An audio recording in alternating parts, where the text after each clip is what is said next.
ஆனா முஸ்லிமாக பிறந்தோம் இல்லையா? கேட்டா சொல்றான் பரம்பரை முஸ்லிம், எங்க அப்பா முஸ்லிம், என் பாட்ட முஸ்லிம், என் முப்பாட்ட முஸ்லிம் என்று மார்த்தட்டி கொள்கிறோமே. இஸ்லாமிய முறைப்படி வாழ்றோமா?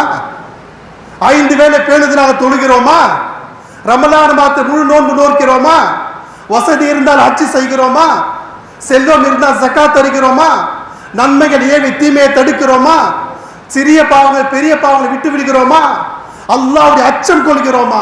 சகோதரர் சிந்தித்து பாருங்க. மாற்று மதத்தை உடனே இஸ்லாத்தை தழுவுறான். எந்த அளவுக்கு இறை அச்சம் இறை பக்தி அவனிடத்தில் இருக்குது என்று சொன்னால், இஸ்லாத்தை தழுவிய பிறகு உலகத்திலேயே அதிகமாக தாவா செய்து மக்களை இஸ்லாத்தின் பார்த்து அழைத்து மிகப்பெரிய ஆயிரக்கணக்கான மக்கள் அழைத்து வருகிறாங்க. ஆனால் நம்முடைய இஸ்லாம் எப்படி இருக்கு தெரியுமா? முஸ்லீமாக இருந்து தொழுறதுக்கு நமக்கு குறைபாடு இருக்கு. நம்ம